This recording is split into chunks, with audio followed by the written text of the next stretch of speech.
तो बहुत सुंदर प्रश्न है प्रोपा इनका निश्चित प्रो का कि जिस प्रकार से कथा में वर्णन आता है कि अजामिल को सेकंड चांस मिला था, अजामिल ने अपने सेकंड चांस का पूरा लाभ उठाए थे और वो हरिद्वार में जाके तपस्या करके 12 साल में वही विष्णुदूत जो उनको पहले आए थे वही आते हैं विष्णुदूत और उनको लेके चले जाते हैं। और प्रभुपाद जी ने इसके ऊपर बहुत सुंदर किताब लिखी है सेकंड चांस।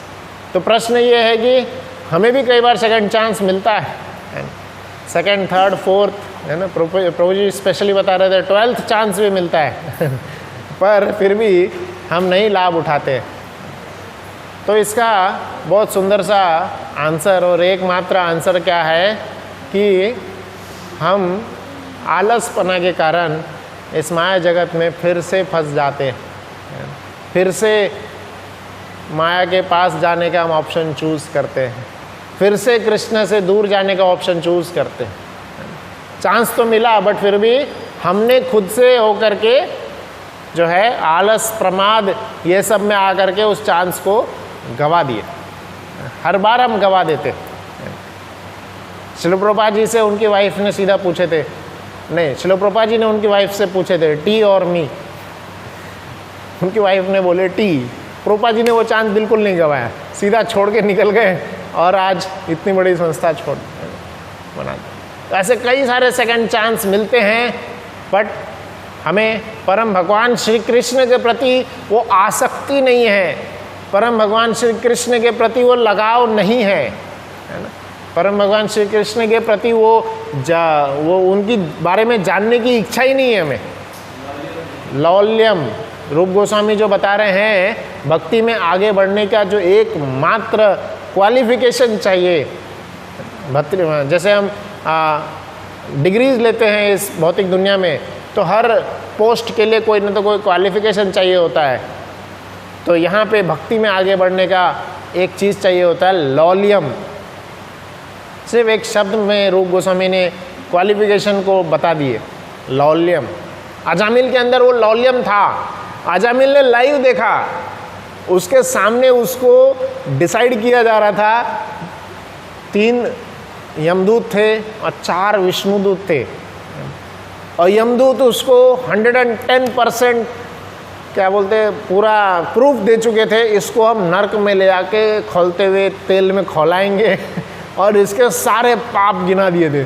अजामिल भी डर गया था, यार मैंने इतने सारे पाप किए ये कब किया था मैंने, और ये भी किया है क्या, अरे पाप। उनके सारे पापों का वर्णन उनको सुनाई दे रहा था लाइव और हर पाप के लिए क्या सज़ा मिलेगी सारा बता रहे थे। पर वहीं पे विष्णुदूत प्रकट होकर के बोलते हैं धर्म क्या है पूछते हैं विष्णुदूत धर्म क्या है, और तुम धर्म जानते ही नहीं हो। आप पूरा उनका वार्तालाप पढ़िएगा, बहुत सुंदर बोलते हैं तुम धर्म जानते ही नहीं हो, तुम जिनके चले हो जाके उनसे पूछ के आओ धर्म क्या है। तो धर्म बाद में फिर यमदूत ही उनसे पूछता है अच्छा ठीक है तुम ही बता दो, है ना। तो फिर विष्णुदूत पूरा बताते हैं हरिनाम का महत्व। इतना जोर से उन्होंने नारायण नारायण इतना जोर से बुलाए थे। हरिनाम के एक शुद्ध हरिनाम में इतना शक्ति है कि अनंत जन्मों के पाप नष्ट हो जाते हैं, अनंत जन्मों के पाप। और इस प्रकार से हर बार हर वक्त हर सेकंड हर मिली सेकंड हमें सेकंड चांस मिलता है। अब उस समय को हम कैसे गुजारें हमारे ऊपर, हम भगवान का चिंतन करें या माया का चिंतन करें, दोनों both is our choice. Ajamil ने वो सुने, यहाँ पे अपने पापों का लिस्ट सुने और इधर विष्णुदूत का जो निर्णय है वह सुने, धर्म क्या है वह सुने उन्होंने। और फाइनली विष्णुदूत ने किस बेसिस पे उनको छोड़े कि उन्होंने भगवान का नाम स्मरण किए थे। जिस प्रकार से एक उदाहरण आता है कि एक व्यक्ति, यह एक काल्पनिक है, मैंने कथाओं में सुना है, हरिनाम का महत्व, हरिनाम का इम्पोर्टेंस। तो एक व्यक्ति था, वह जीवन भर पाप किया था, उसने मतलब नास्तिक था वो, बचपन से कभी ना भगवान के नाम सुना न जाना कुछ नहीं, बचपन से नास्तिक। एक बार वो नदी पार कर रहा था, नाव जो है बोट से नदी पार कर रहा था और भगवान की कृपावश वो नदी जो पार कर रहा था वह बोट फूलों से सजी हुई थी। और जो नाविक था उसको सजा के रखता था। हम देखते हैं वृंदावन में भी कई सारे बोट सजे हुए रहते हैं, बोटिंग करते हो आप लोग किए बोटिंग वृंदावन में? तो वो नाविक था, अपने बोट को सजा के रखा था फूलों से, है ना। और उस नाविक का नाम था गोविंद। उस नाविक का नाम था गोविंद। और भगवान की कृपावश था ये सब। तो क्या होता है, वो परम नास्तिक व्यक्ति नाव से, बोट से पार कर रहा था नदी, और जाते जाते फिर क्या हो जाता है, बोट में वहीं पे आंधी तूफान आने लगती है और बोट पलटने लगती है। पलटते पलटते बीच में उसकी बोट से, नाविक से बातचीत हो गई थी और कुछ नहीं, बस उसका नाम जान गया था। वो क्या था? गोविंद। अब जो मर रहा है तो बगल में जो रहेगा उसी को बचाव के लिए बुलाएगा। तो उसने एक बोट में जो रखा हुआ था एक फूल गलती से टूट गया था, डूबते वक्त फूल टूट गया था और उसने जोर से बोला था, बचाओ गोविंदा। और नाविक क्या बचाएगा, वो भी डूबा, दोनों डूबे।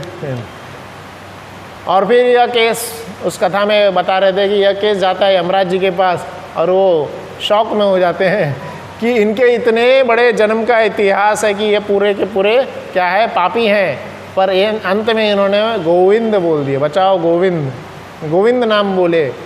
तो अब क्या किया जाए? तो ऐसा वर्णन है कि उनको एक बार इन्होंने गोविंद बोले हैं तो उन्हीं के पास ऑप्शन दिए उन्होंने कि आपने एक बार गोविंद बोले थे, इसीलिए आपको इतने समय के लिए नंद कानन नाम का सुंदर सा बगीचा है, स्वर्ग में बगीचा है, वहाँ पे भेजा गया, वहाँ पे भेजा जा रहा है आपको इतने समय के लिए, और बाकी का आपको पूरा समय आपको नरक में रहना है। तो आप क्या चूज़ करेंगे पहले? ये इतने 15-20 मिनट ऐसा कुछ बोले उन्होंने, तो उतने मिनट के लिए स्वर्ग या फिर नरक? बोले पहले स्वर्ग चूज़ करेंगे। और वो व्यक्ति जाता है स्वर्ग में और जितने भी फूल थे सबको तोड़ ताड़ के बोलता है, गोविंदा गोविंदा गोविंदा गोविंदा गोविंदा गोविंदा गोविंदा गोविंदा।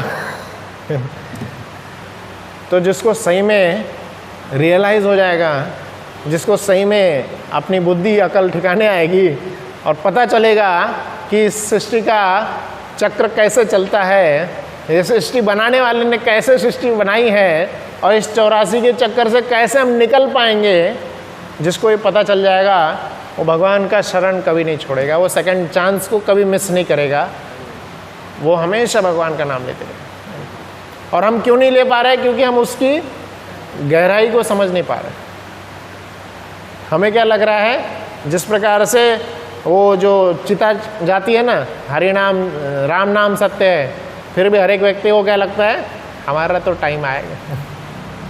तो उसी प्रकार से हमें भी लगता है कि अभी तो बहुत समय बाकी, पर यकीन मानिए बिल्कुल कम समय बाकी है। सेकंड चांस का फ़ायदा उठा लीजिए। और बाकी लोग उठाए ना उठाए, मेरे लिए आशीर्वाद ही है मैं उठाऊँ तो मैं खुद भी नहीं उठा पाता हूँ। यहीं पे विराम देंगे, उस आपको आंसर मिल गया होगा। हरे कृष्णा।